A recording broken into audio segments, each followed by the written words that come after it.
Claude Major, on se retrouve pour une nouvelle vidéo. Et comme vous l'avez vu dans le titre, on va répondre à tout simplement à des questions sympas, des énigmes sympas. Je sais pas si vous connaissez cette chaîne qui publie des énigmes chaque jour sur sa chaîne, voilà. Donc on va répondre à ces énigmes aujourd'hui avec vous en vidéo, voilà, tout simplement. J'espère que cette vidéo va vous plaire. Je trouvais ça, le concept assez original. Et il y en a peut-être qui vont me dire oui, t'as copié sur Squeezie, tout ça, parce qu'il avait fait un test du FBI de sympa, mais moi je ne vais pas faire le test du FBI. Je vais faire un test sympa, mais pas forcément le même que Squeezie. Et non, je n'ai pas copié, voilà. Voilà, c'est juste pour me dire, je trouvais juste le concept sympa, et du coup je me suis dit, si j'en faisais un autre, et puis voilà, si j'en faisais un à moi, et puis voilà. J'espère que cette vidéo va vous plaire, et on se retrouve tout simplement sur YouTube. Et je vais bien sûr, je vais vous mettre ma tête comme quand je filme mes vidéos Brawl Stars. En fait, vous voyez, des fois j'ai ma tête dans le coin, bah voilà, bah, je vais faire la même chose. Et on se retrouve sur YouTube, voilà. Donc j'espère que vraiment la vidéo va vous plaire. Et je ne veux pas de copie, t'as copié. Non, non, non, je n'ai pas copié. Donc, bon visionnage. Donc les gars, nous voilà sur YouTube. Là j'ai choisi une vidéo sur la chaîne de Sympa, comme je vous l'ai dit.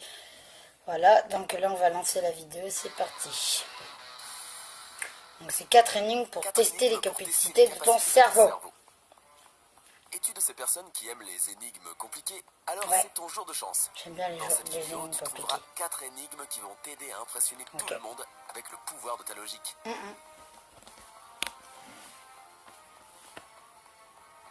Tu auras 15 secondes après chaque énigme pour trouver la réponse. Si tu as besoin de plus de temps, clique sur pause.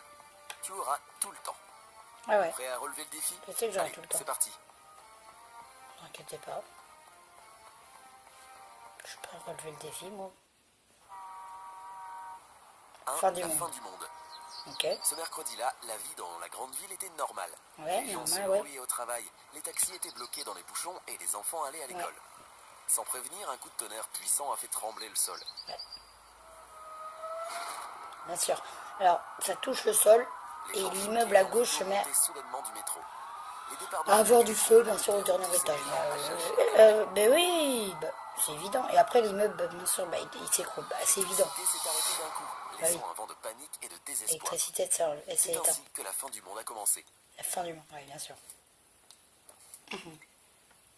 Eric était terrifié et coincé.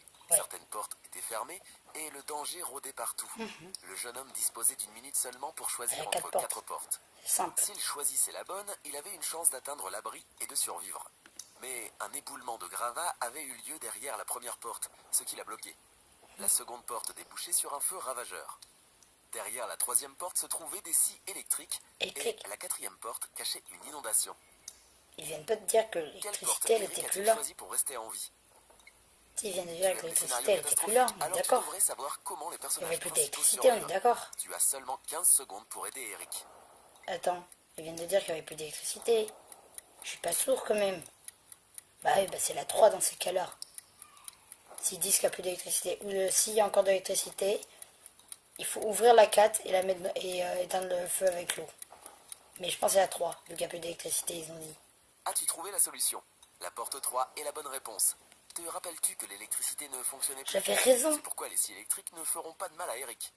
Si j'avais raison. La troisième porte, il a toutes les chances de survivre à la fin du monde. Mais j'avais tellement raison. Un meurtre le vendredi soir. D'accord. Marc, le propriétaire d'une grande maison et d'un commerce florissant, a été retrouvé mort vendredi soir. Ouais. Une soirée mémorable à cause de la pluie battante. Et la police a déclaré qu'il s'agissait d'un meurtre. Malgré sa fortune et le respect qu'il inspirait, Marc n'était pas aimable ni poli. Il maltraitait souvent les gens, si bien que certains ont souhaité sa mort. Lors de ce vendredi tragique, seulement 3 personnes étaient dans la maison. Un cuisinier, un jardinier et un majordome. Inutile de dire qu'ils étaient les premiers suspects. Lorsque la police a questionné ces gens-là, elle a entendu les histoires suivantes. Au moment où l'homme d'affaires a été tué, le cuisinier était dans la cuisine et préparait les pâtes et la salade préférée de Marc. Le jardinier était à l'extérieur et arrosait les plantes dans le grand jardin. Quant au majordome, il a affirmé qu'il mettait la table pour le dîner. Même si tout le monde a de solides alibis, la police a de suite arrêté le meurtrier. Qui était-il? Bah, Tu as 15 secondes pour résoudre ce mystère et punir le criminel. Je pense que c'est le majordome parce qu'avec en mettant la table, il pouvait le tuer. Ça peut être le jardinier. Ah, en vrai, c'est Astro. Attends, je crois que j'ai mal écouté, mais c'est trop le jardinier. C'est trop. Avant, ils ont dit qu'il n'y avait pas de dehors dans le château. Si tu te demandais pourquoi le jardinier arrosait les plantes alors qu'il pleuvait, tu as vu juste. C'est parce qu'il n'était pas dans le jardin. Ah Il ouais. était en train de tuer son employeur. Bah oui, s'il arrosait les plantes. Ouais, j'avoue, je suis d'accord. 3. Le mystère du clown meurtrier. D'accord. Un clown ne travaillait que quelques heures par jour. Mais Ouais. un collègue a demandé au clown de le remplacer. Ouais. Celui-ci était aimable et serviable, donc Ouais. il a aidé son collègue. Ce qui fut une mauvaise décision car le clown a dû supporter 50 enfants particulièrement en forme. Quoi 50 enfants? Lorsque le clown est revenu chez lui tard le soir, il eut à peine assez de force pour éteindre toutes les lumières et tomber de sommeil. Il ne s'est pas réveillé durant la nuit et il n'a pas fait de crise de somnambulisme. D'accord. Néanmoins, quand il s'est réveillé le lendemain, il a découvert qu'il avait tué 666 personnes. Il était terrifié. Comment a-t-il tué tous ces gens? What? Eh bien, on dirait que ces films avec les clowns meurtriers ne sont pas que des fictions. Mais saurais-tu dire comment quelqu'un peut commettre un tel crime sans se réveiller? 15 secondes pour faire ta conclusion.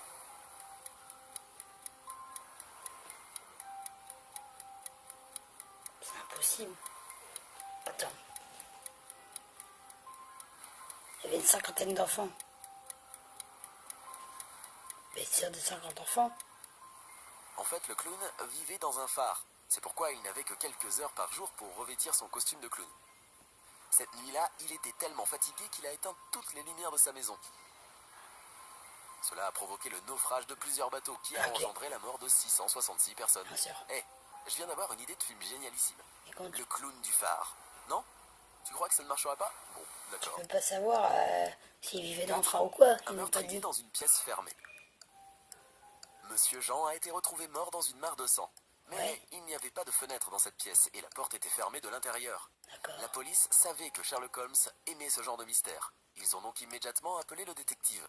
Ouais. En arrivant, il a examiné la scène de crime et a questionné les 4 personnes qui avaient la clé de la pièce. Ouais. Et Sophie, la bonne, a dit qu'elle était arrivée à 7 h du matin pour réveiller Monsieur Jean comme d'habitude. oui. En le voyant mort, elle a commencé à hurler. Et bah. Patrick, le domestique, a dit qu'en entendant quelqu'un hurler, il s'est précipité à l'étage, a allumé la lumière et a vu Monsieur Jean avec un couteau dans le cou. Ouais.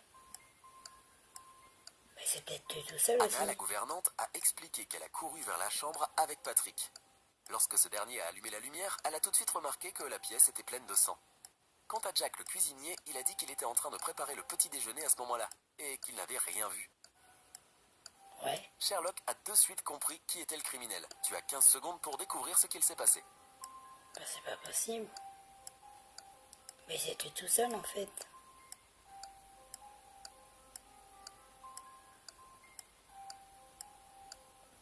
Bah en fait c'était le cuisinier, mais si ça se trouve en fait c'était le seul dans la pièce. Le meurtrier, ou plutôt la meurtrière, est Sophie. Pourquoi? Patrick et Anna ont dit que la pièce était noire, c'est pourquoi Patrick a dû allumer la lumière. Sophie savait déjà que l'homme était mort, c'est Bah pourquoi elle n'a pas eu besoin d'allumer la lumière. Ah ouais. C'est comme ça. Combien d'énigmes as-tu pu résoudre? Bon, Laquelle c'est était la plus tout pour difficile? cette vidéo. J'espère qu'elle vous a plu. Voilà. Je vous rappelle que cette vidéo n'était pas du tout un placement de chaîne, tout ça. C'était juste pour un concept. Voilà, j'ai trouvé le concept assez original. J'espère que cette vidéo vous a plu. N'hésitez pas à lâcher un gros pouce bleu et à vous abonner à la chaîne. Voilà. C'est tout pour cette vidéo. Salut les gars.